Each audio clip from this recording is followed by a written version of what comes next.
لا حول ولا قوة إلا بالله العلي العظيم. أعوذ بالله من الشيطان اللعين اللئيم الرجيم. بسم الله الرحمن الرحيم. الحمد لله رب العالمين الذي جعل الحمد ثمنا لنعمائه ومعاصا من بلائه وسبيلا إلى جنانه وسببا لزيادة إحسانه والصلاة والسلام على رسوله نبي الرحمة وإمام الأئمة وسراج الأمة المنتخب من طينة الكرم وسلالة المجد الأقدم ومغرس الفخار المؤرق وفرع العلاء المثمر المغرق أبي القاسم المحمد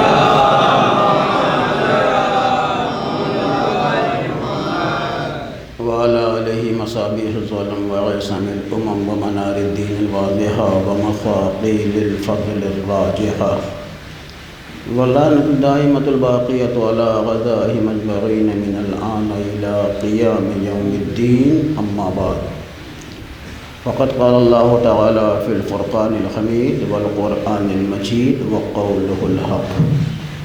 بسم الله الرحمن الرحيم. قد جاءكم من الله نور وكتاب مبين. صلوات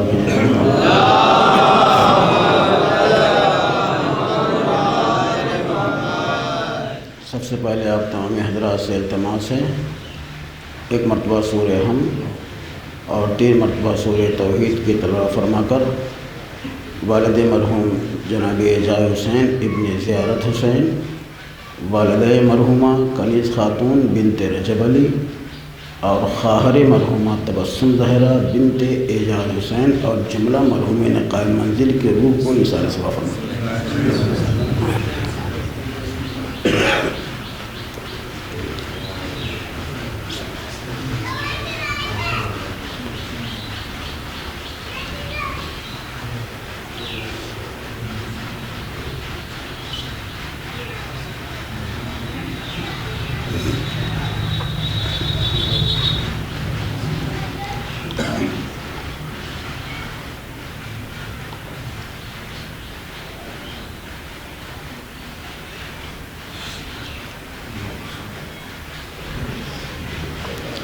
بر محمد و آل محمد صلوات.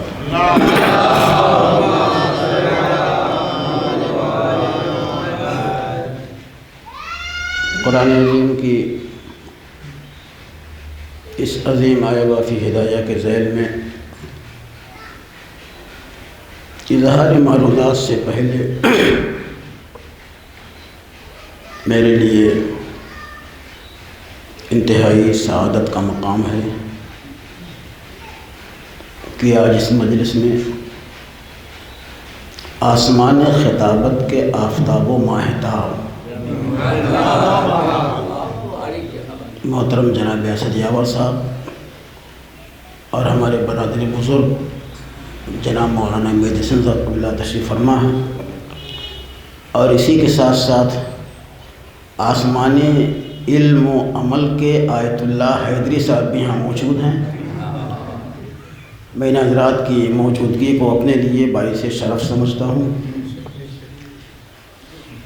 یہ لوگ تو نہ جانے آسمان خطابت کی کتنی بلندیوں کے اوپر فائز ہیں، مجھے اس کا اندازہ بھی نہیں ہے. اور جہاں تک میرا سوال ہے، میں ان حضرات کے سامنے طفل مکتب ہوں، پھر بھی کچھ ٹوٹے پھوٹے الفاظ لے کے آپ حضرات کے سامنے حاضر ہوں.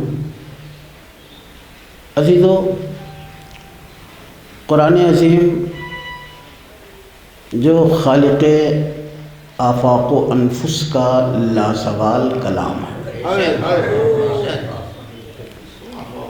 قرآن عظیم جو کائنات انسانیت کے لیے سرچشمہ ہدایت اور پیغام بشریت بن کے آیا ہے، جس کے سینے میں کائنات کی ہر حقیقت کا تذکرہ موجود ہے. اگر قرآن ایک طرف معانی و مفاہیم کا بحر ناپیدا کنار ہے، تو اسی کے ساتھ ساتھ فصاحت و بلاغت کا ایک بحر ذخار بھی۔ قرآن عظیم اگر ایک طرف اقدار الہیہ کا ترجمان ہے، تو اسی کے ساتھ ساتھ حقیقت ربانیہ کا پاسبان بھی ہے۔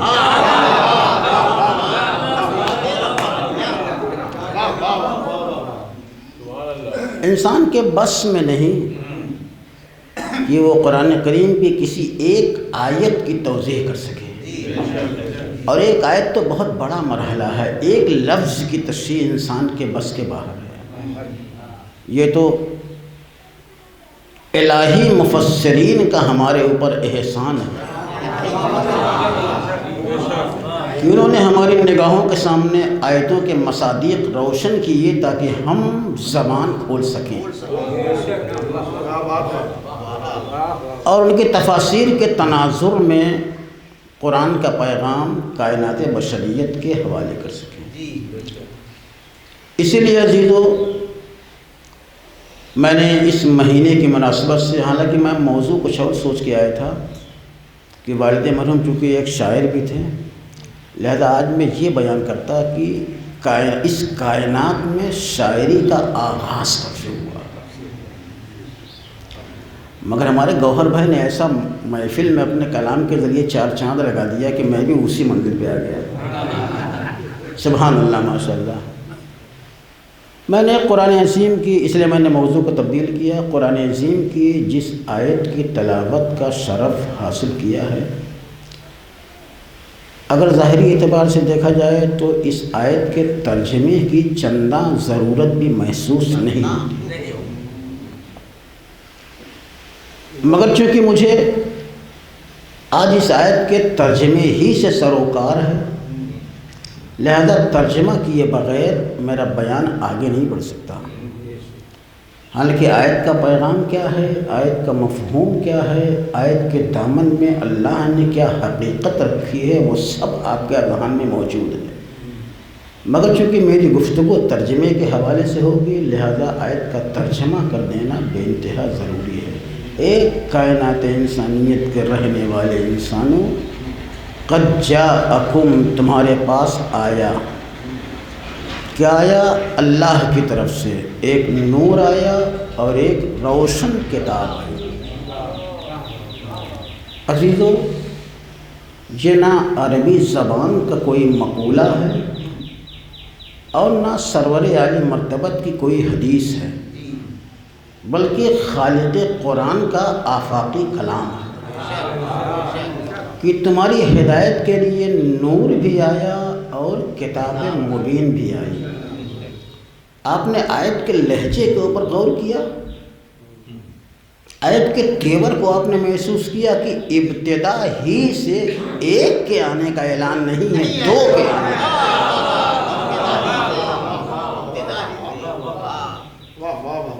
اس آیت کے اندر نزاکت کیا ہے؟ اللہ نے اس آیت میں ایک لفظ رکھا ہے، بلکہ کہوں ایک حرف رکھا ہے۔ یہ تو بہت سے حروف ہیں، بہت سے الفاظ ہیں، مگر مجھے ایک حرف کے اوپر بحث کرنی ہے، جسے ہم اور آپ اپنی زبان میں حروف عاطفہ کہتے ہیں۔ حروف عاطفہ میں بہت سے حروف ہیں، انہی میں ایک حرف واو ہے جو نور اور کتاب کے درمیان رکھا گیا ہے۔ نور و کتابوں، اس واو نے نور اور کتاب کے درمیان رابطے کا کام کیا ہے، تو آخر اس واو کی حقیقت کیا ہے کہ وہ نور اور کتاب کے درمیان رابطہ پیدا کر سکے؟ واو کی عظمت کیا ہے، واو کی حقیقت کیا ہے، اور اس ایک حرف میں کتنی وسعت پائی جاتی ہے۔ عربی زبان کا اصول ہے، اور اس حرف کی خصوصیت ہے، یہ جب بھی دو لفظ کے درمیان داخل ہوتا ہے یا دو جملوں کے درمیان داخل ہوتا ہے، تو پہلا کام تو یہ کرتا ہے کہ دونوں کے اندر ارتباط پیدا کرتا ہے، اور دوسرا پیغام یہ دیتا ہے کہ اگر دو لفظوں کے درمیان واو آ جائے تو اس کا مطلب یہ ہے کہ واو کے پہلے جو بیان کیا گیا ہے وہ اور ہے، واو کے بعد جو بیان کیا گیا ہے وہ اور ہے۔ ایک لفظ ہے مغایرت، فاصلے کا معنی، ذات کے درمیان فاصلہ پیدا کرنے کے لیے واو آتا ہے۔ اب آئیے آیت میں کیا ہے، نور و کتاب مبین، تمہارے پاس نور آیا اور کتاب مبین ہے، اس کا مطلب ہے کہ نور کی حقیقت اور ہے، کتاب مبین کی حقیقت اور ہے۔ پہلا مرحلہ میں اس بات کو ایک مثال سے پیش کروں۔ اگر میں آپ سے کہوں کہ کل آپ اور آپ میرے پاس، ہر زبان میں یہ اصول ہے، نہ صرف عربی زبان میں، چاہے اردو ہو کوئی بھی زبان ہو، اس میں کچھ ایسے حروف ہوتے ہیں جو رابطے کا کام کرتے ہیں۔ ویسے ہی ہماری اردو زبان میں بھی ہے، ہماری عربی زبان میں بھی ہے۔ ایک مثال پیش کروں، اگر میں آپ سے کہوں کہ کل آپ اور آپ میرے پاس آئیے گا، میں نے دو آپ کا ذکر کیا اور اس کے درمیان ایک لفظ اور رکھا ہے، ولو ظاہری اعتبار سے یہ دونوں آپ ایک جیسے دکھائی دے رہے ہیں، مگر پہلا آپ اور ہے، دوسرا آپ اور ہے۔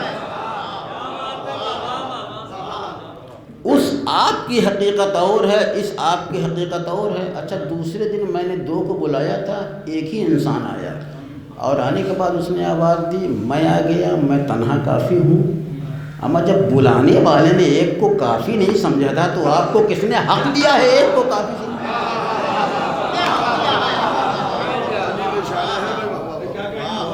ایک مسئلہ ہوا۔ ایک اور اس کا اصول ہے، واو جو ہے یہ ترتیب کے لیے نہیں آتا۔ مثلا اگر میں آپ سے کہوں کہ زید اور عمر میرے پاس آئے، تو اس میں کوئی ضروری نہیں کہ جس کا نام پہلے لیا جائے وہ پہلے آئے، جس کا نام بعد میں لیا جائے وہ بعد میں آئے۔ چاہے بعد والا پہلے آ جائے، پہلے والا بعد میں آ جائے، کوئی فرق نہیں پڑتا۔ یہ طے شدہ ہے کہ جب بھی واو داخل ہوتا ہے تو اس میں ترتیب کا لحاظ نہیں کیا جاتا۔ مگر کیا کیجیے گا، اللہ نے اس آیت میں جو ترتیب رکھی ہے وہ حقیقت واقعہ کے مطابق ہے۔ قد جاءکم من اللہ نور و کتاب مبین، تمہاری ہدایت کے لیے نور آیا اور کتاب مبین آئی۔ اس کا مطلب پہلے نور آیا، اس کے بعد کتاب آئی۔ اگر یہ نور نہ آتا تو وہ کتاب بھی نہ آتی۔ جب یہ نور آ چکا تب وہ کتاب آئی۔ اس کا مطلب ہے حکمت الہیہ میں نور بغیر کتاب کے رہ سکتا ہے، کتاب بغیر نور کے نہیں رہ سکتی۔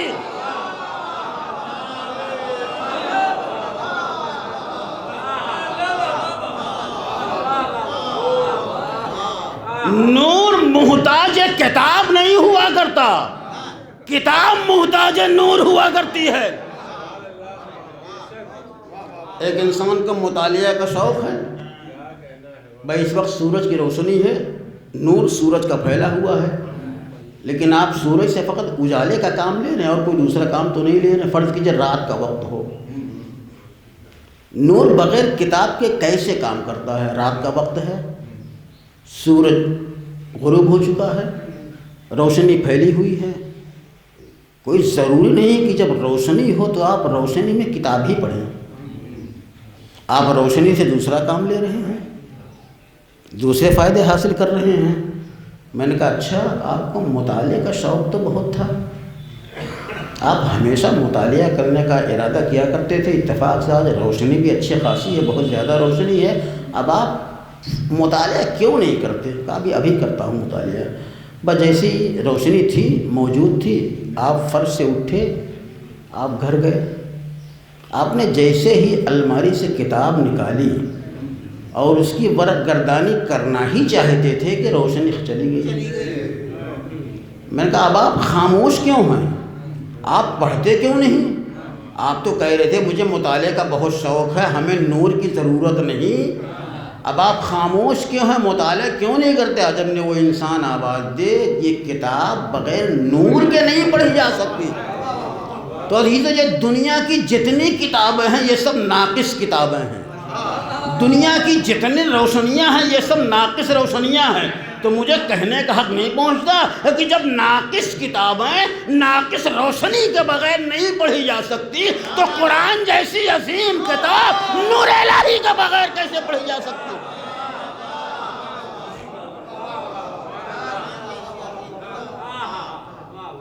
لہذا اس عظیم قرآن الہی کے لیے بھی نور کی ضرورت ہے۔ اگر آپ کا دعویٰ ہے کہ ہمیں کتاب چاہیے، ہمیں کتاب ہی چاہیے، نور نہیں چاہیے، تو چلیے اسی پہ بحث ہو جائے۔ آپ کو مطالعے کا شوق ہے، آپ کو نور کی احتیاج نہیں، آپ کے لیے کتاب کافی ہے، اسی پہ بحث کی جائے۔ خدا کی قسم مختصر ترین نماز 2 رکعت نماز ہے، بلکہ اس سے بھی مختصر نماز احتیاط 1 ہی رکعت ہے۔ آپ 2 رکعت نماز قرآن سے پڑھ کے دکھا دیجئے۔ خدا کی قسم دینیات کی چھوٹی سے چھوٹی کتاب، دینیات کی معمولی سے معمولی کتاب میں آپ کو طریقہ نماز مل جائے گا۔ قرآن جیسی عظیم کتاب ایک مقام کے اوپر بھی نماز کا طریقہ نہیں بیان کیا گیا ہے۔ نسبتاً ذرا تفصیل سے ترکیب تیمم ہے، وضو کی ترکیب کا تذکرہ ہے، مگر یہ تیمم اور وضو جس کے لیے ہیں اس کا طریقہ ایک مقام کے اوپر نہیں ہے۔ میں کہا اچھا اس کا طریقہ نہیں ہے، میں آپ کو قرآن کریم کی آیتوں کی نشاندہی کرتا ہوں، آپ آیتیں پڑھتے جائیے۔ کیسے نہیں قرآن کا طریقہ، نماز کا طریقہ ہے؟ اچھا میں نے نوٹ بک نکالی، آپ نے آیتوں کی تلاوت شروع کی، سلسلہ تلاوت الہیہ جاری ہوا۔ ایک مقام کے اوپر میری نظر ٹھہر گئی، آیت کیا تھی؟ ربک فکبر، اپنے اللہ کی بارگاہ میں تکبیر کہو۔ میں نے نوٹ کر لیا کہ نماز میں تکبیر ضروری ہے۔ پھر تلاوت کا سلسلہ آگے بڑھا، ایک منزل پہ جا کے میری نظر ٹھہر گئی، آیت کیا تھی؟ وَارْكَعُوا مَعَ الرَّاكِعِينَ، رکوع کرنے والوں کے ساتھ رکوع کرو۔ میں نے رکوع نوٹ کر لیا۔ پھر تلاوت کا سلسلہ جاری ہوا، ایک آیت کے اوپر میری نظر ٹھہر گئی، آیت کیا تھی؟ اقرأ بسم ربک، اپنے پروردگار کے نام سے پڑھو۔ میں نے قراءت نوٹ کر لیا کہ قراءت نماز کا ایک جز ہے۔ ابھی تلاوت کا سلسلہ آگے بڑھا، ایک آیت پہ میری نظر ٹھہر گئی، آیت کیا تھی؟ وَتَقَلُّبَكَ مَعَ السَّاجِدِينَ، سجدے کا ذکر آیا، میں نے آیت نوٹ کر لی۔ ابھی سلسلہ تلاوت الہیہ جاری اور ساری ہے کہ ایک منزل کے اوپر پھر جا کے میری نظر ٹھہر گئی، آیت کیا تھی؟ وَثِيَابَكَ فَطَهِّرْ، اپنے لباس کو پاک و پاکیزہ کرو۔ میں نے نوٹ کر لیا کہ نماز کے لیے لباس کا پاک و پاکیزہ کرنا ضروری ہے۔ آپ کیسے کہتے ہیں کہ قرآن میں نماز کا طریقہ نہیں ہے؟ یہ جو میں نے آیتیں بیان کی یہ سب تو نماز کے ارکان ہی کا تذکرہ ہے۔ کہا ٹھیک ہے یہ نماز کے ارکان کا تذکرہ ہے، تکبیر نماز میں ہے، رکوع نماز میں ہے، مگر یہ تو مفرد اجزاء ہیں، یہ تو الگ الگ اجزاء ہیں۔ ان الگ الگ اجزاء میں جوڑ کیسے لگایا جائے گا؟ اور نماز کی تصویر کیسے بنائی جائے گی؟ ممکن ہے رکوع مستقل عبادت ہو، ممکن ہے سجدہ مستقل عبادت ہو، ممکن ہے قیام مستقل عبادت ہو، اور ممکن ہے قعود مستقل عبادت ہو۔ یہ الگ الگ حصے ہیں، ان کے درمیان جوڑ کیسا لگایا جائے گا؟ ممکن نہیں ان کے درمیان جوڑ لگانا؟ کہاں ہاں ممکن ہے، مگر جوڑ اسی نور کی روشنی میں لگایا جائے گا اور جو اس قرآن کے ساتھ بھیجا گیا ہے۔ آپ نے جو آیتیں پڑھی ہیں، میں ابھی مثال پیش کرتا ہوں۔ ایک انسان نے وضو کیا، مسجد میں گیا، اور مسجد میں جاتے ہی اس نے سجدہ کر لیا۔ قرآن کہہ رہا ہے سجدہ کرو، اس نے سجدہ کر لیا۔ سجدہ کرنے کے بعد یاد ہے رکوع کا بھی تذکرہ قرآن نے کیا تھا، اس نے رکوع کر لیا۔ قرآن کہہ رہا رکوع کرو، اس نے رکوع کر لیا۔ اچھا رکوع کرتے کرتے اس کو یاد آ گیا کہ یار قرآن نے لباس پاک کرنے کا حکم دیا تھا، باہر گیا لباس پاک کر کے آ گیا۔ قرآن نے جتنی چیزوں کے انجام دینے کا حکم دیا تھا یہ ہر عمل کو بجا لایا، مگر انصاف سے بتائیے کیا ایک رکعت مکمل ہوئی؟ نہیں، ایک رکعت مکمل نہیں ہوئی۔ اس کا مطلب ہے نماز قرآن میں دیکھ کے نہیں پڑھی جائے گی، نور کی روشنی میں پڑھی جائے گی۔ اور تمام مفسرین کا متفقہ فیصلہ، نور سے مراد معصومین کے ذوات مطہرہ، کتاب قرآن عظیم۔ اب یہیں پہ ٹھہر جائیے۔ انبیاء کا سلسلہ انبیاء کا آغاز کب ہوا؟ جناب آدم سے۔ جناب آدم سے پہلے تو سلسلہ نبوت کا آغاز نہیں تھا، جناب آدم سے سلسلہ انبیاء کا آغاز ہوا، جبکہ جن کی ہدایت ہونی ہے ابھی ان میں کسی فرد کا وجود نہیں ہے۔ ہادی پہلے بھیجا گیا، ابھی ہدایت لینے والے اس کائنات میں نہیں ہے۔ یعنی قدرت چاہتی ہے کہ جو ابو البشر ہے اسے پہلا معلم بشر بنا کے اس کائنات میں بھیج دیا جائے۔ یعنی قدرت ایک لمحے کے لیے بھی ایک کائنات کو بغیر معلم کے برداشت نہیں کر سکتی۔ جو قدرت ایک لمحے کے لیے کائنات کو بغیر معلم کے برداشت نہ کر سکے، وہ کیا قیامت تک کے لیے کائنات کو بغیر معلم کے چھوڑ سکتی ہے؟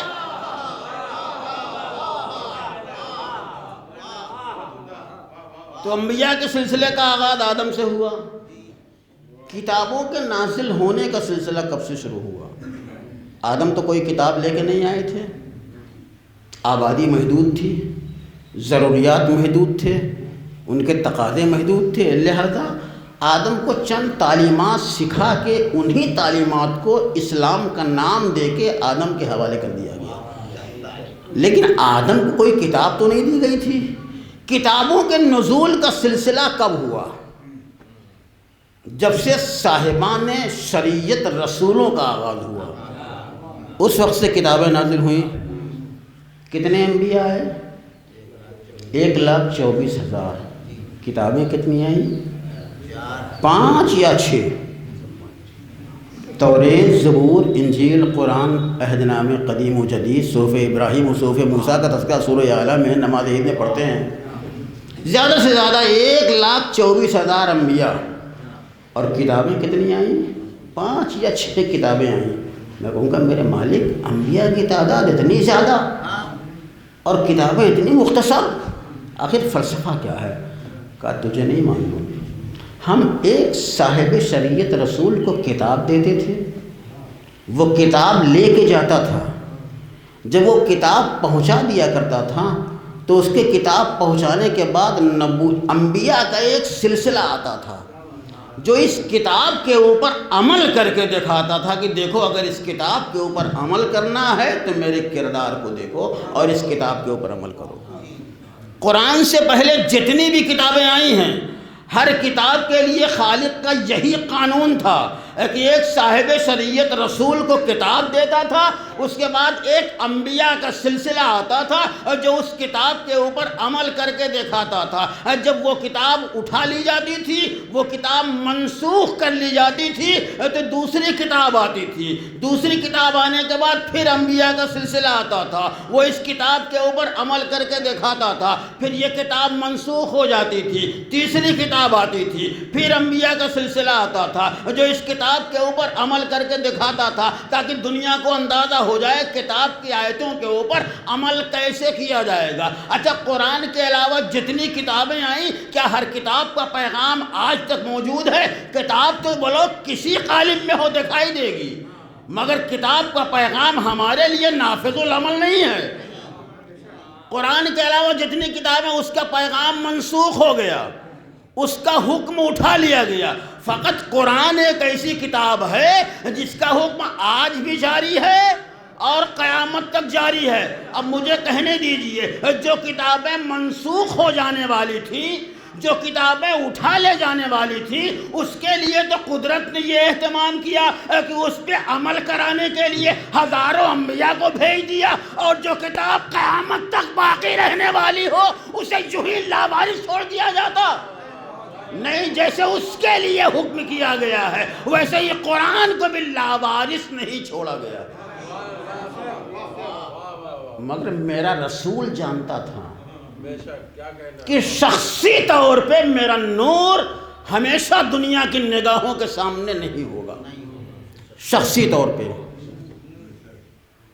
لیکن قرآن تو ہمیشہ رہے گا۔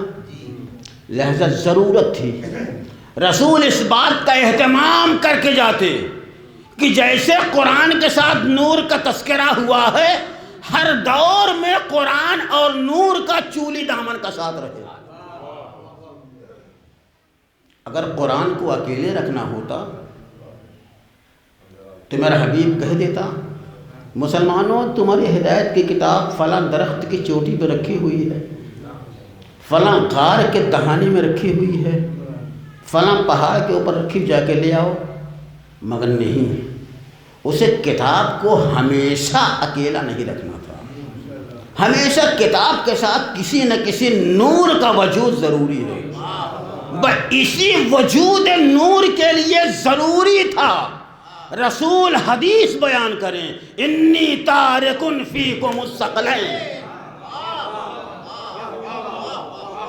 میں تمہارے درمیان دو بے عیب چیزیں چھوڑے جا رہا ہوں، ایک کتاب، دوسرے میری عطرت اور اہل بیت۔ میں کہوں گا اے میرے حبیب یہ عطرتی کے بعد اہل بیتی کہنے کی ضرورت کیا تھی؟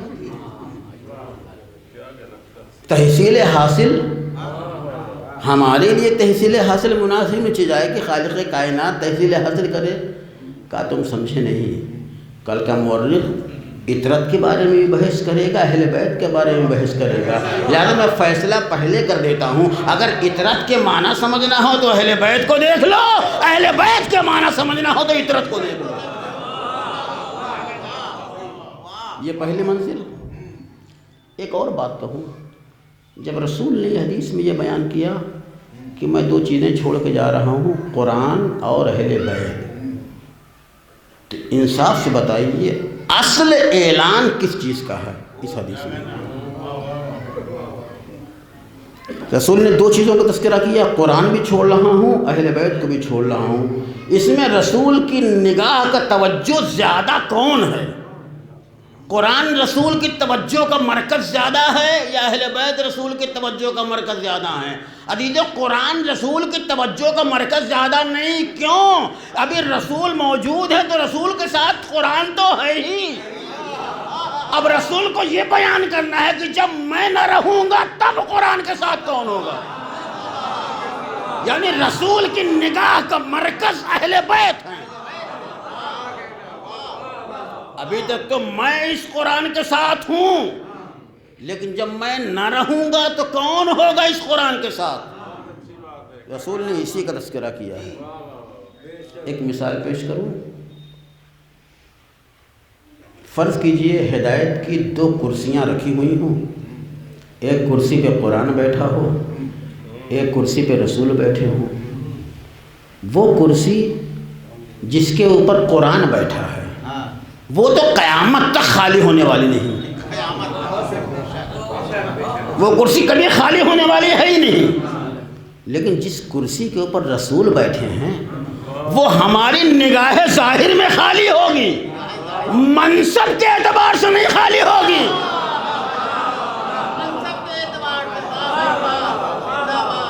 یہ اور بات ہے کہ ہماری نگاہ ظاہر میں رسول اس کرسی سے اٹھ جائیں، لیکن جیسے ہی رسول اٹھیں گے دوسرا آ کے بیٹھ جائے گا۔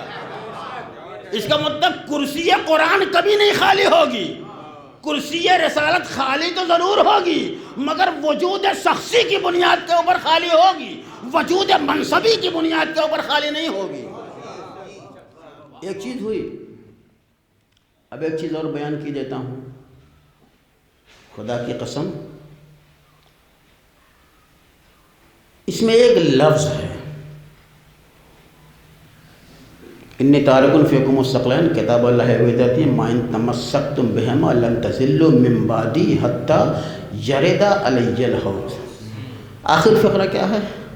لن تضلوا من بعدی، تم ہرگز ہرگز میرے بعد کبھی گمراہ نہیں ہوگے اگر قرآن و اہل بیت کا دامن ہوگا. رسول نے کیا کہا؟ تم ہرگز ہرگز میرے بعد کبھی گمراہ نہ ہوگے. میرا آپ سے سوال ہے، رسول جو یہ کہہ رہے ہیں کہ تم میرے بعد کبھی گمراہ نہ ہوگے، اس کبھی کی عمر کیا ہے؟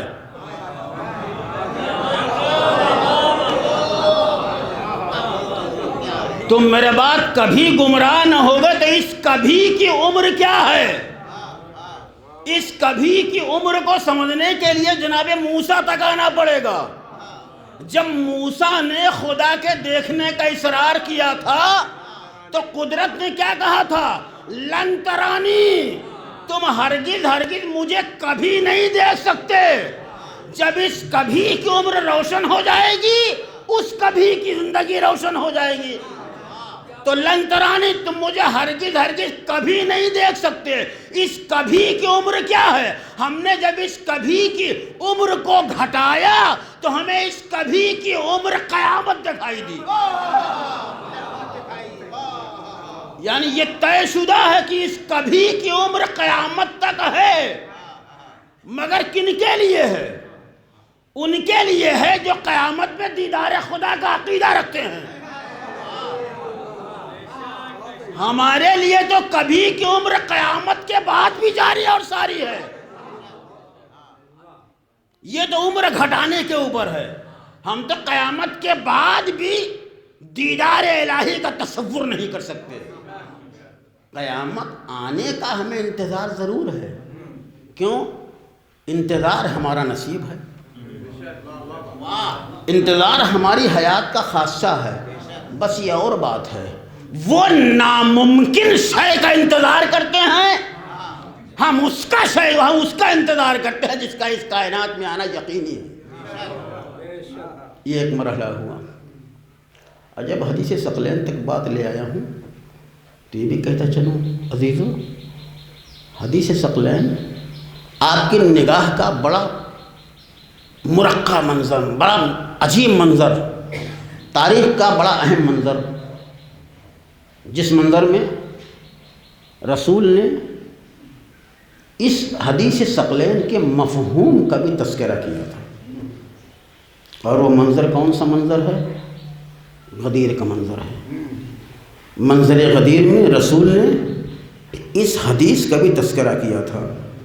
اس حدیث کے اندر جو خوبیاں ہیں وہ منظر غدیر میں بیان کی تھی. مگر خدا کی قسم کیا کہنا منظر غدیر کا. رسول نے آج غدیر کے منظر میں ہر چیز نئی رکھی. میں ممبر پہ آپ کے سامنے ہوں، تنہا بیٹھا ہوں، میرے ساتھ میرا بیٹا نہیں بیٹھا ہے. مگر رسول آج ممبر کے اوپر تنہا نہیں ہے. رسول کے ساتھ ایک ذات اور ہے جو ممبر پہ بیٹھی ہے. ایک تو ممبر ہی نئے قسم کا بنایا گیا، اور اس ممبر کے اوپر ایک اور نئی بات کہ ہمیشہ تنہا بیٹھتے تھے، آج ایک اور کو لے بیٹھے ہیں. اب ہر انسان نفسیاتی تقاضوں کی بنیاد پر فطری احساس کی مدد سے یہ سوچ سکتا ہے کہ آخر یہ دوسرا کیوں بیٹھا ہے. اگر یہ منظر آپ کی نگاہوں کے سامنے ہو تو آپ ان کے چہرے زیادہ دیکھیں گے یا خطبے سنیں گے؟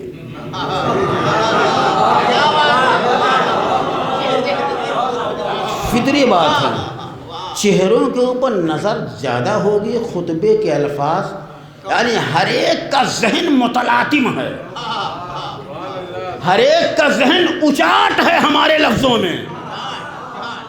نفسیاتی تقاضے کی بنیاد کے اوپر ان کا چہرہ زیادہ دیکھا جا رہا ہے، خطبے کے الفاظ کم سنے جا رہے ہیں، اور اسی عالم میں خطبہ تمام بھی ہو گیا. رسول نے اسی عالم میں سوال بھی کر لیا، دینے والوں نے اسی عالم میں جواب بھی دے دیا. اب انصاف سے بتائیے، خطبے کے الفاظ کم سنے جا رہے تھے، چہرہ زیادہ دیکھا جا رہا تھا. اب رسول نے ایک حدیث ارشاد فرمائی ہے النظر الی وجہ علی جن عبادہ، علی کے چہرے کی طرف نظر کرنا عبادت ہے. یہ خدیر کے مجمع کا ذہن اچاٹ نہیں ہے بلکہ لاشعوری طور پہ ہر انسان چہرے علی کے دیدار کی عبادت کر رہا ہے. ایک صلوات بھیجیں بر محمد.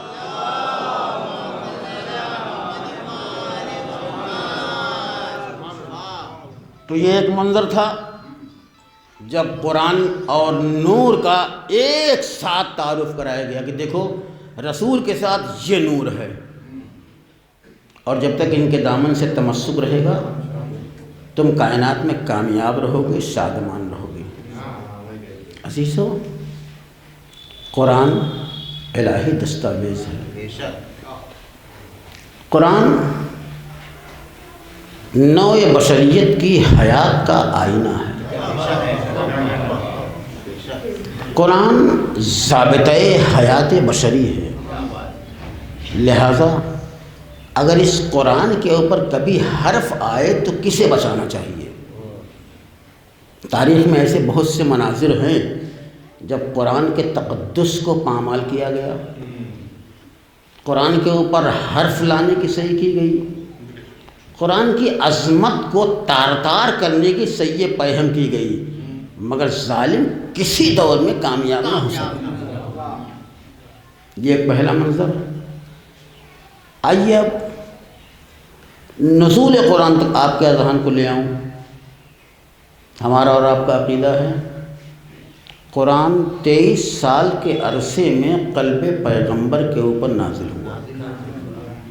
جیسا موقع تھا، جیسے حالات تھے، جیسا وقت کا تقاضا تھا، رسول کے قلب اقدس کے اوپر نزول قرآن ہو رہا ہے. تاریخ کا متفقہ فیصلہ 23 سال کے عرصے میں قرآن نازل ہوا. لیکن جب ہم قرآن کریم کی آیتوں کو دیکھتے ہیں تو قرآن کریم کی آیتیں اس کے برعکس پیغام پہنچاتی ہیں. اب آپ قرآن کو مانیں گے یا تاریخ کو مانیں گے؟ قرآن کا آفاقی اعلان انا انزلناہ فی لیلۃ القدر، ہم نے اس قرآن کو شب قدر میں نازل کیا. قرآن کہہ رہا پورے کا پورا قرآن شب قدر میں نازل ہوا. تاریخ کہہ رہی ہے 23 سال کے عرصے میں قرآن نازل ہوا. اور تمام مفسرین کا، تمام علماء کا اس بات کے اوپر اتفاق ہے کہ 23 سال کے عرصے میں نازل ہوا ہے قرآن. اب آپ تاریخ کی بات کے اوپر یقین کریں گے یا قرآن کو مانیں گے؟ اگر ہم تاریخ کی بات کو مانتے ہیں تو ہمارا قرآن سے عقیدہ ختم ہوتا ہے، ہمارا ایمان رخصت ہو جاتا ہے. اگر قرآن کی بات مان لیں تو ہمارے ایمان کے اوپر کوئی فرق نہیں پڑتا. تاریخ میں تو ایسی بہت سی باتیں ہیں، نہ جانے کیا کیا، لیکن طریقہ کیا اختیار کیا جائے، صورت کیا پیدا کی جائے کہ تاریخ کی بات بھی درست ہو اور قرآن کا پیغام بھی درست ہو. اس کے لیے ایک تمہید 2 منٹ کی. نزول کی 2 قسمیں ہیں. کسی چیز کے نازل کرنے کی 2 قسمیں ہیں. پہلی قسم نزول دفعی، دوسری قسم نزول تدریجی. اب نزول دفعی کسے کہتے ہیں؟ کسی شے کو ایک ساتھ اتار دینا نزول دفعی ہے، اور کسی چیز کو آہستہ آہستہ اتارنا، درجہ بدرجہ اتارنا نزول تدریجی ہے.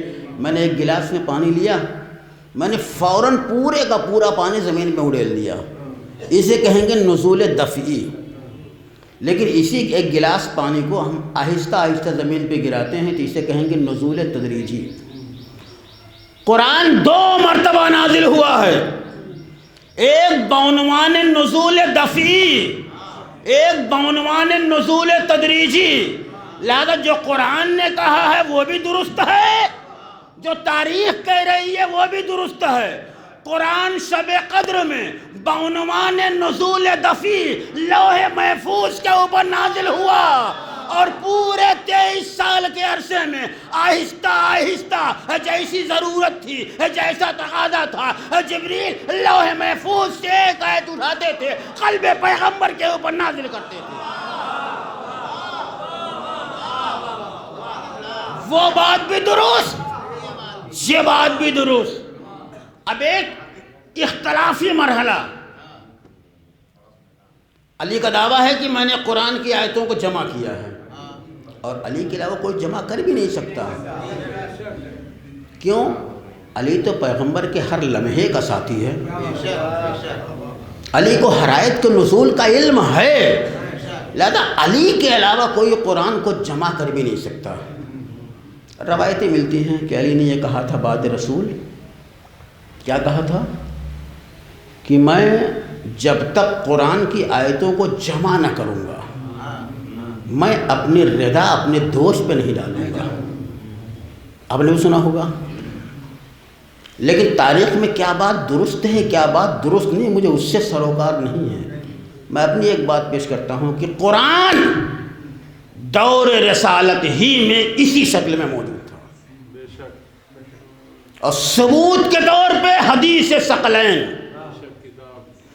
کتاب پراگندہ اور آگ کو نہیں کہا جاتا، کتاب بکھرے ہوئے آیتوں کے ٹکڑوں کو نہیں کہا جاتا، کتاب اسی کو کہا جاتا ہے جو اس صورت میں ہماری نگاہوں کے سامنے موجود ہے۔ اگر پراگندہ اور آنکھ ہوتے تو رسول حدیث ثقلین میں یہ کہتے ہی نہیں کہ میں اللہ کی کتاب اور اہل بیت کو چھوڑے جا رہا ہوں۔ یہ لفظ بلکہ میں نے روایتیں پڑھی ہیں کہ رسول نے علی کو حکم دیا یا علی اس آیت کو فلاں جگہ لکھو۔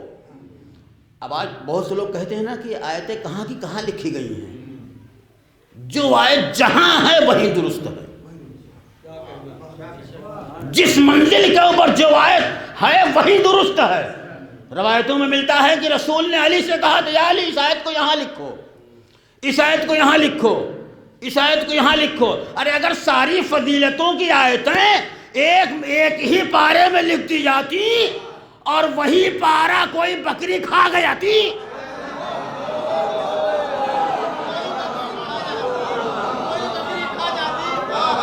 لہذا رسول نے علی کو حکم دیا اہل بیت کی فضیلتوں کی آیتوں کو قرآن میں منتشر کر دو،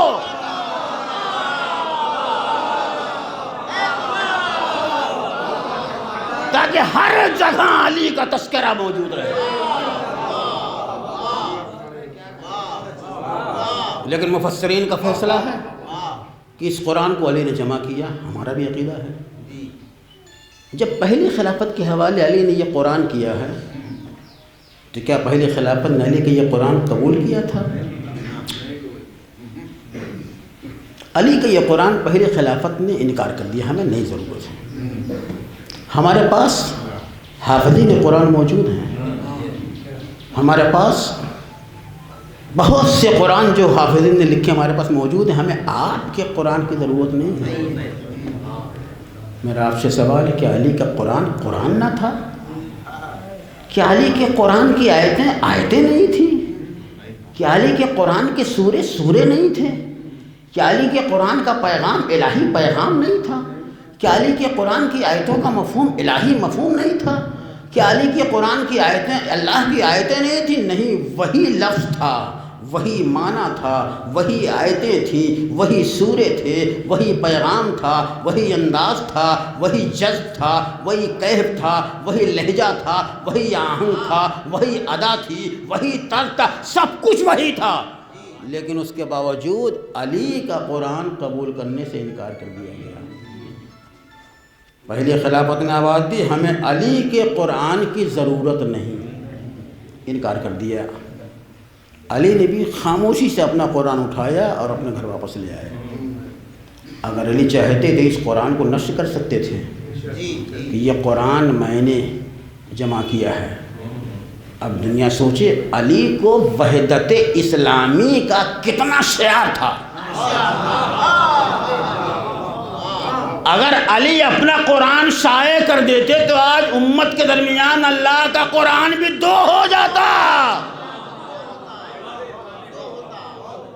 لہذا علی نے اپنے قرآن کو محفوظ رکھا، جب حکومت نے دیکھا کہ حافظین قرآن جنگوں میں کٹے جا رہے ہیں، مرے جا رہے ہیں، قتل ہوئے جا رہے ہیں، تب انہیں شوق پیدا ہوا قرآن کو محفوظ کیا جائے، لہذا زید بن ثابت انصاری کا انتخاب کیا گیا۔ اس نے قرآن کو مختلف صحیفوں سے چنا، مختلف مقامات سے چنا اور اس قرآن کو ترتیب دیا۔ ترتیب دینے کے بعد یہی قرآن آج ہماری نگاہوں کے سامنے ہے۔ اب ہمارے لیے مشکل ہو گئی،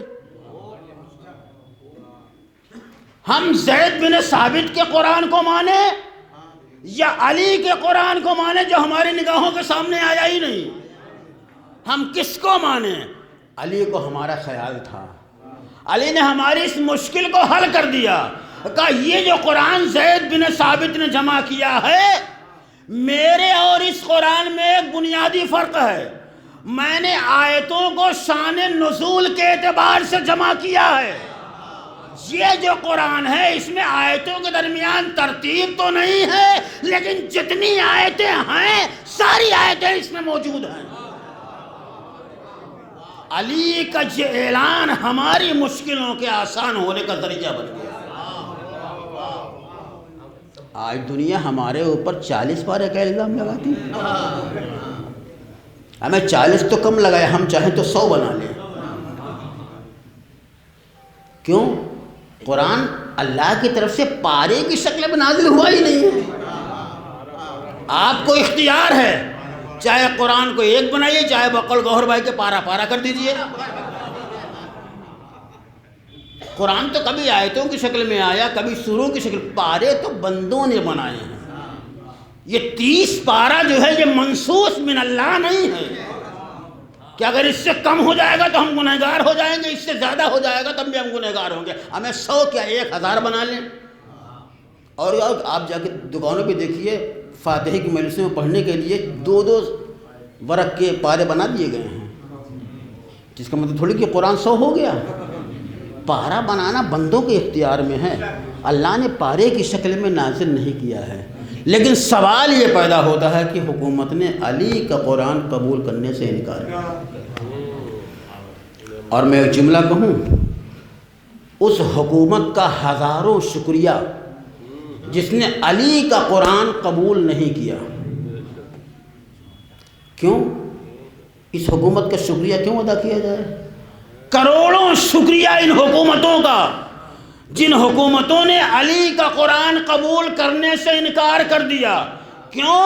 اگر علی کا قرآن قبول کر لیا جاتا اور ہم علی کے قرآن سے علی کے فضائل بیان کرتے تو دنیا کہتی علی کا قرآن تھا، علی کی فضیلت نہیں ہوگی تو کس کی ہوگی؟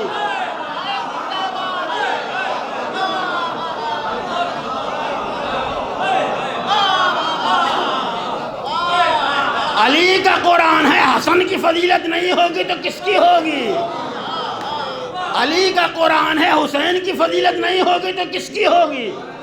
علی کا قرآن ہے، فاطمہ کی فضیلت نہیں ہوگی تو کس کی ہوگی؟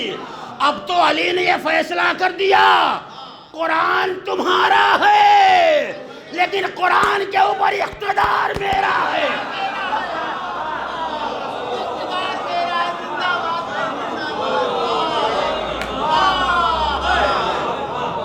قرآن تمہارا ہے، آیت تطہیر میری ہے۔ قرآن تمہارا ہے، آیہ مباہلہ میرا ہے۔ قرآن تمہارا ہے، آیہ مودت میری ہے۔ قرآن تمہارا ہے، آیہ قرابت میری ہے۔ قرآن تمہارا ہے، سورہ دہر میرا ہے۔ قرآن تمہارا ہے، آیہ بلغ میری ہے۔ اور یاد رکھنا، تم نے مجھے سلسلے کا چوتھا مانا ہے تو 1/4 قرآن میری فضیلتوں میں ہے۔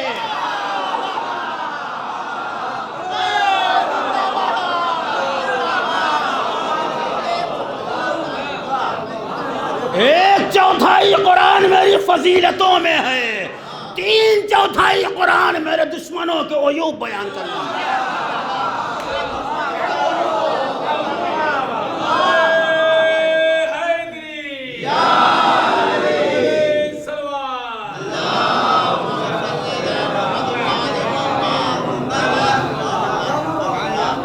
ایک اور اس سے بلند تر صلوات بھیجیے آپ حضرات۔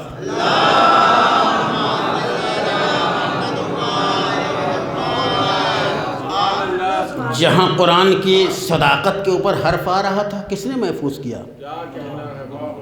علی نے محفوظ کیا۔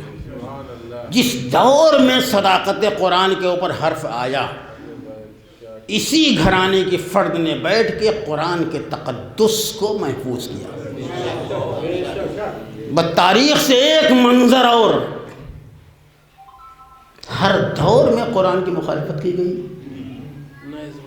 یہاں تک کہ ایک کتاب تحریر کی گئی بعنوان تضاد قرآن۔ ایک انسان نے یہ صحیح کی ایک کتاب لکھی جائے جس میں اس بات کو ثابت کیا جائے کہ قرآن کریم کی آیتوں کے اندر اختلاف ہے، قرآن کریم کی آیتوں کے اندر تضاد پایا جاتا ہے۔ ایک پوری کتاب تیار کر دی، کس نے تیار کی؟ اسحاق کندی نے، اور اس کتاب کا نام ہی تضاد قرآن رکھا۔ آپ نے غور کیا، جس قرآن کا یہ دعویٰ ہے کہ اس کی آیتوں میں اختلاف نہیں، اسی قرآن میں اختلاف نکالا جا رہا ہے۔ حکومت تماشائی بنی دیکھ رہی ہے، صداقت الہیہ کے اوپر حرف آ رہا ہے، قرآن کا تقدس تار تار ہو رہا ہے، قرآن کی عظمت بالائے طاق رکھی جا رہی ہے، حکومت تماشا دیکھ رہی ہے۔ اور حکومت کر بھی کیا سکتی ہے؟ کس کے پاس اتنا علم ہے کہ جو اسحاق کی باتوں کا جواب دے سکے؟ جواب دینا بھی چاہے تو حکومت اسحاق کی باتوں کا جواب دے ہی نہیں سکتی، اس کے پاس علم ہی۔ ابھی حکومت کو غرض کیا ہے قرآن کے تقدس کو محفوظ رکھنے کی، جب اسی حکومت کی پہلی فردیں قرآن کے اوراق کو پارا پارا کر سکتی ہیں، ولید قرآن کو نیزے پہ بلند کر سکتا ہے، تو کسی خلیفے کو کیا غرض قرآن کے تقدس کو محفوظ رکھے؟ انہیں کوئی غرض ہی نہیں ہے کہ قرآن کے تقدس کو محفوظ رکھیں۔ بالآخر یہ قضیہ اسی بارگاہ تک پہنچتا ہے جہاں کائنات کی ہر مشکل کا حل ہے، اور وہ بارگاہ کس کی ہے؟ عصمت و امامت کی 11ویں بارگاہ تک یہ قضیہ آتا ہے۔ امام حسن عسکری،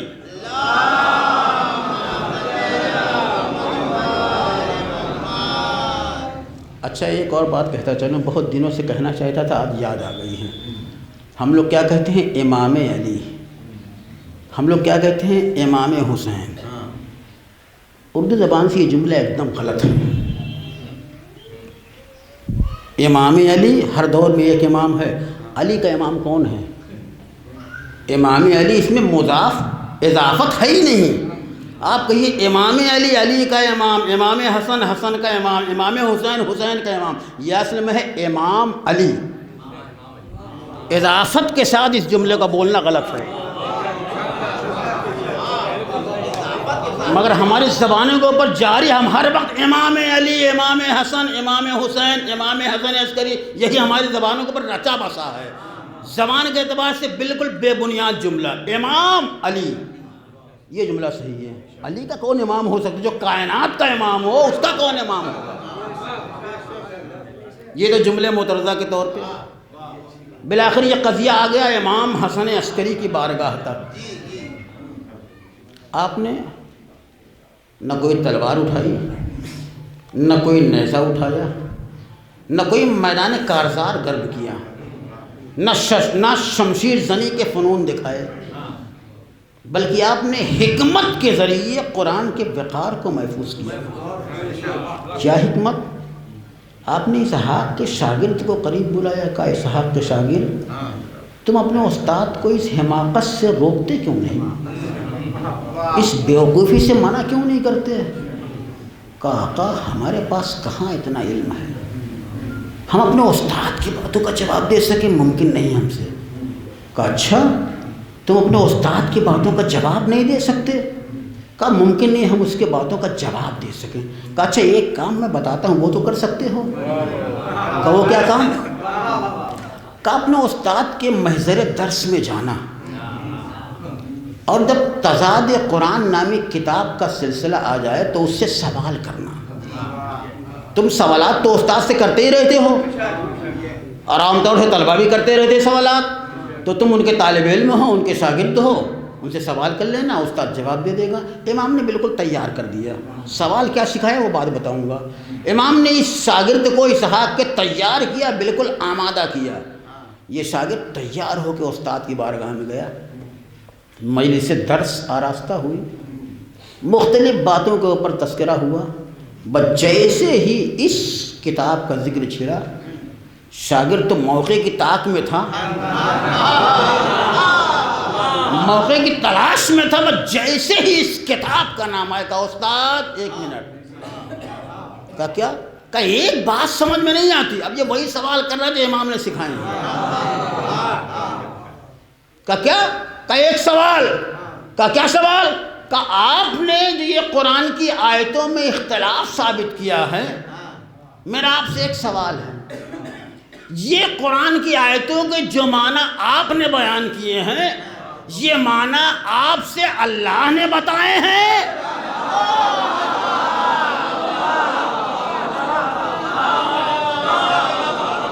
یہ معنی آپ سے اللہ نے بتائے ہیں یا آپ کے ذہن کی ایجاد ہے؟ کہا اور آگے کیا کہنا چاہتا ہے؟ کہا کہنا یہ کہ اگر یہ آپ کے ذہن کی ایجاد ہے تو آپ کو کس نے حق دیا ہے قرآن کی آیتوں کی تفسیر اپنے ذہن کی بنیاد پہ کرو؟ اور اگر اللہ نے آپ سے بیان کیا ہے تو ارشاد فرمائیے کون سا فرشتہ آپ کے پاس آیا، کب آیا، کہاں آیا، کون سی آیت لے کے آیا، کون سا پیغام لے کے آیا؟ استاد کا سوال ہو گیا، استاد کو جواب کیا دینا چاہیے تھا؟ جواب یہ دینا چاہیے تھا کہ میرے پاس فلاں فرشتہ آیا یا میرے پاس فرشتہ نہیں آیا، یہ کہہ دیتا، یا یہ کہہ دیتا کہ نہیں یہ قرآن کی آیتوں کی تفسیر میرے ذہن کی پیداوار ہے۔ مگر استاد بھی چالاک تھا، بڑا ہوشیار تھا، اس نے یہ بھی نہیں کہا کہ یہ آیتوں کی تفسیر میرے ذہن کی ایجاد ہے، اس نے یہ بھی نہیں کہا کہ یہ آیتیں مجھ سے فرشتے نے بتائی ہیں، بلکہ اس نے کاؤنٹر سوال کر لیا۔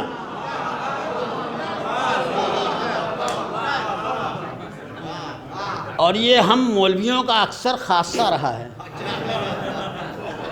ہم سے جب کوئی انسان کوئی سوال کرتا ہے اور ہمارے ذہن میں اس سوال کا جواب نہیں ہوتا تو ہم اسی سوال پہ سوال کر لیتے ہیں۔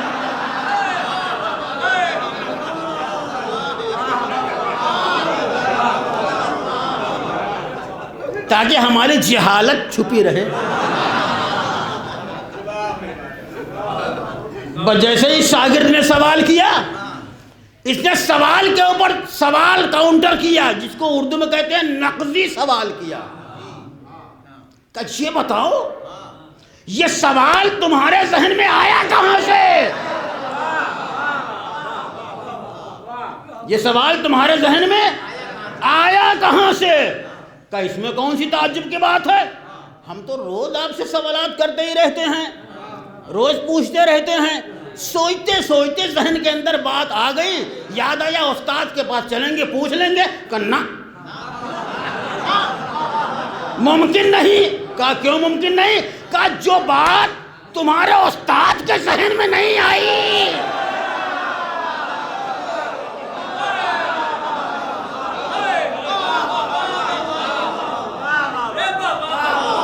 جو بات تمہارے استاد کے ذہن میں نہیں آئی وہ بات شاگرد کے ذہن میں کیسے آ سکتی ہے؟ بس جیسے اس نے یہ کہا شاگرد ٹوٹ گیا۔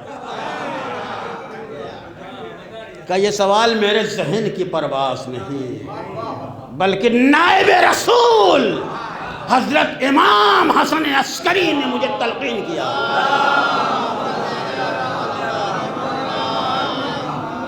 کہ یہ جواب خاندان عصمت کے علاوہ کوئی دے بھی نہیں سکتا۔ اب تاریخوں کا فیصلہ، اس نے جو کتاب لکھی تھی اس کو جلا دیا، نشر آتش کر دیا۔ امام نے کوئی تلوار چلائی، امام نے کوئی میدان گرم کیا، یہ امام کی حکمت عملی تھی۔ آپ نے اپنی حکمت عملی سے صداقت الہیہ کے اوپر جو حرف آ رہا تھا اسے محفوظ کر دیا۔ لیکن اس واقعے سے دو بات ثابت ہوتی ہے۔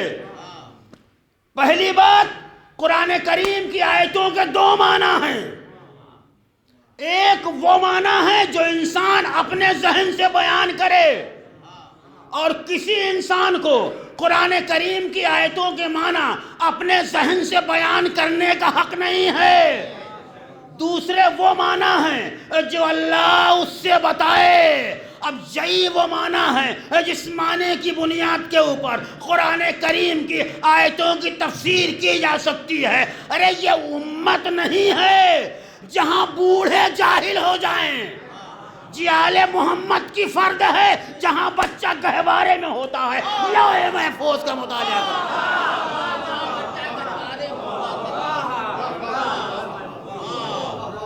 اسی لیے اس گھرانے کا بچہ آواز دے رہا ہے، ہم سے پوچھو ہم بتائیں گے قرآن کیا ہے، قرآن کی حقیقت کیا ہے، قرآن کا پیغام کیا ہے، قرآن کا معیار کیا ہے، قرآن کا اصول کیا ہے، قرآن کے آئین کیا ہے، قرآن کا منشور کیا ہے، قرآن کے نظریات کیا ہیں۔ ہم سے پوچھو ہم بتائیں گے کون سی آیت ناسخ ہے، کون سی منسوخ ہے، کون عام ہے، کون خاص ہے، کون مطلق ہے، کون مقید ہے، کون مجمل ہے، کون مبین ہے۔ ہم سے پوچھو ہم بتائیں گے قرآن کریم کی کون سی آیت سفر میں نازل ہوئی، کون سی حضر میں نازل ہوئی، کون بحر میں نازل ہوئی، کون بر میں نازل ہوئی، کون رس میں نازل ہوئی، کون بس میں نازل ہوئی، کون جلوت میں نازل ہوئی، کون خلوت میں نازل ہوئی، کون محراب کون منبر پہ نازل ہوئی، کون محراب میں نازل ہوئی، کون خانہ ازواج میں نازل ہوئی،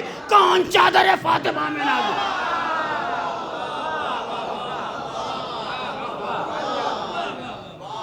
یہ تو وہی بتا سکتے ہیں جن کے سینے پہ قرآن لکھا ہو، جن کی آغوش میں قرآن کھلا ہو، اور جن کے احکام قرآن آیات کا نمونہ، اور جن کا بیان قرآن کا قصیدہ ہو۔ ایک صلوات بھیجیں بر محمد۔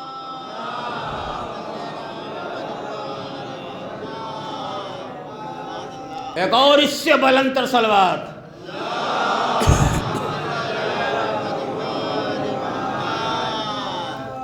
تو آپ نے دیکھا جہاں بھی قرآن کے ساتھ نور، خدا کی قسم جیسے فضیلتوں کی منزل میں قرآن اہل بیت اطہار کے شریک و سہیم رہا ہے، ایسے ہی مصیبتوں کی منزل میں بھی قرآن اہل بیت کے شریک و سہیم ہے۔ فضیلتوں کی منزل میں قرآن اور اہل بیت عظمتوں میں شریک ہیں، مصیبتوں کی منزل میں بھی قرآن و اہل بیت مصیبتوں میں شریک ہیں۔ اگر قرآن کے اوراق کو جلایا گیا تو وارثین قرآن کے خیموں کو جلایا گیا۔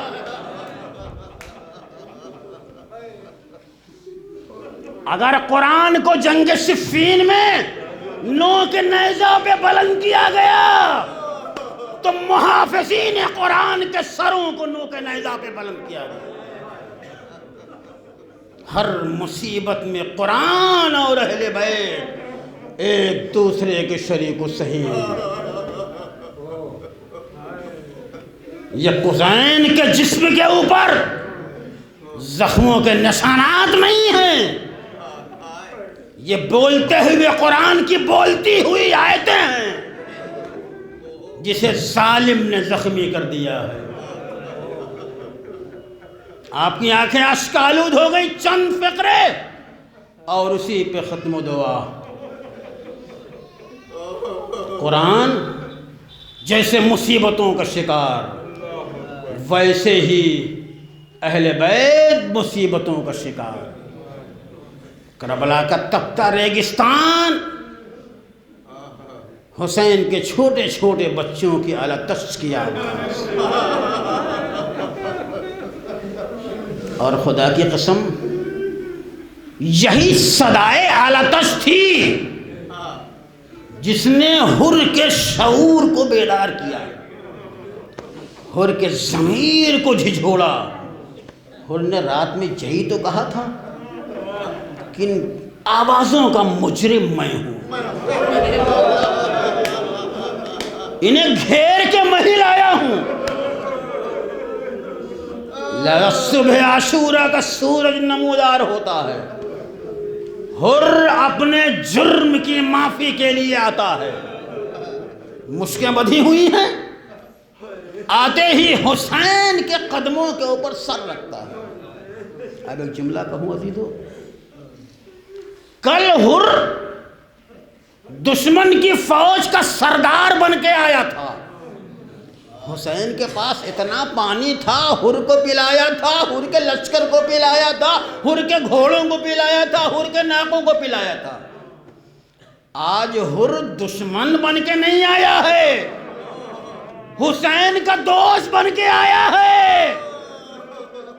حسین کے پاس ایک قطرہ آب نہیں جو حر کی ضیافت کر سکے، لیکن کیا حسین نے حر کی مہمانی نہیں کی؟ حسین نے حر کی ضیافت کی، اور مگر ضیافت کا انداز بدلا ہوا ہے۔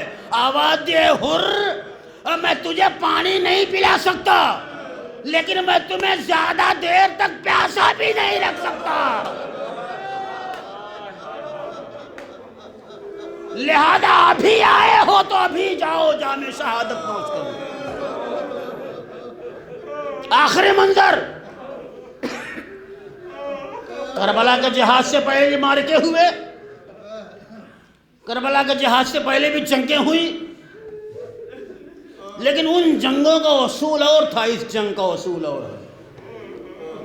بہت سی جنگوں میں گود کے پالے پہلے جاتے تھے، جانشاروں کو بعد میں بھیجا جاتا تھا، مگر حسین نے کربلا کے میدان میں اس ترتیب کو بدل دیا اور آواز دی، آج میدان کربلا میں گود کے پالے پہلے نہیں جائیں گے، آج عباس پہلے نہیں جائیں گے، آج اکبر پہلے نہیں جائیں گے، آج قاسم پہلے نہیں جائیں گے، آج اصغر پہلے نہیں جائیں گے۔ کیوں انہیں بعد میں بھیجا گیا؟ خدا کی قسم، اگر عباس پہلے جا کے شہید ہو جاتے تو وہ پہلے سیراب ہو جاتے، بریر حمدانی پیاسے رہتے۔ اگر قاسم پہلے شہید ہو جاتے تو وہ پہلے سیراب رہتے، عابس ابن شبیب شاکری پیاسے رہ جاتے۔ لہذا حسین نے کربلا کی جہاد کا نقشہ تبدیل کر دیا۔ عباس، تمہیں کوئی حق نہیں، تم پہلے جا کے شہید ہو جاؤ، میرا حبیب پیاسا رہے۔ تم پہلے جا کے شہید ہو جاؤ، میرا قاسم پیاسا رہے۔ اور جب علی اصغر کی منزل آتی ہے تو ہماری قوت جواب دے جاتی ہے۔ اس ننھے مجاہد کے اندر پیاس برداشت کرنے کا کتنا ملکہ تھا، جسے حسین نے اپنی شہادت کا تکملہ رکھا۔ اور اسی ذکر کے اوپر آپ کی مجلس تمام، علی اصغر نے اپنے کو آواز استغاثہ پہ لبیک کہہ کے حسین کی نصرت کے لیے آمادہ کیا۔ حسین آئے، بس جیسے ہی زینب نے علی اصغر کو گود میں لیا اور لا کے اپنے بھیا کے حوالے کرنا چاہتی ہیں، علی اصغر نے پھوپھی کی گود سے باپ کی گود کی خنکی محسوس کی۔ اب نہ جانے وہ کیسی خنکی تھی جو 3 دن کی پیاس میں بھی علی اصغر کو محسوس ہو رہی تھی۔ علی اصغر ہمک کے اپنے بابا کی گود میں آ گئے اور اپنے زبان بے زبانی میں ایک جملہ کہا، اے میرے بابا، میں بڑی دیر سے آپ کا انتظار کر رہا تھا۔ اے میرے بابا، میں چلنے کے لائق نہ تھا، اگر میں چلنے کے لائق ہوتا تو اپنے قدموں سے چل کے میدان میں آتا، آپ کے اوپر اپنی جان کو قربان کرتا۔ لو عزادارو، علی اصغر بھی قربان ہو گئے۔ آخری فقرہ، حسین کے ہاتھوں پہ علی اصغر کی میت لے کے حسین آ رہے ہیں در خیمے کے اوپر۔ دنیا کہتی ہے حسین کے قدموں میں لغزش تھی، دنیا کہتی ہے حسین کے قدموں میں تردد تھا۔ ارے وہ امام ہی نہیں جس کے قدموں میں تردد پایا جائے۔ وہ امام ہی نہیں جس کے قدموں میں لغزش پایا جائے، بلکہ میں تو یہاں تک کہتا ہوں حسین کے ہاتھوں کے اوپر علی اصغر کا لاشا ہے۔ حسین 7 مرتبہ آگے جاتے ہیں، 7 مرتبہ پیچھے جاتے ہیں، جیسے یہ عدد ملت ابراہیمی کی وراثت ہے۔ جتنی دفعہ حاجرہ نے صفا و مروہ کے درمیان چکر لگایا تھا، اتنی ہی دفعہ حسین کے ہاتھوں پہ علی اصغر کا لاشا ہے۔ 7 مرتبہ آگے جاتے ہیں، 7 مرتبہ پیچھے جاتے ہیں۔ دنیا کہتی ہے حسین کے قدموں میں تردد تھا، نہیں، حسین کے قدموں میں تردد نہیں تھا، بلکہ حسین آگے جاتے ہیں، حسین پیچھے آتے ہیں، آسمان کو مخاطب کر کے آواز دیتے ہیں، اے آسمان، اور میں حسین کے لاشے کے اوپر راز کر رہا ہوں، مگر پھر بھی میرے قدموں میں تردد کا امکان نہیں ہوا ہے۔ انا للہ و انا الیہ راجعون، رضم بقضائہ و تسلیما لامرہ، ربنا تقبل منا انک انت السمیع العلیم۔ آپ حضرات سے التماس ہے 1 مرتبہ سورہ ہم اور 3 مرتبہ سورہ توحید پڑھ کے والد مرحوم، والدہ مرحومہ، خواہر مرحومہ اور جملہ مرحومین قائم منزل کی ارواح کو ایصال ثواب، اور جملہ مومنین مومنات کی ارواح کو ایصال ثواب۔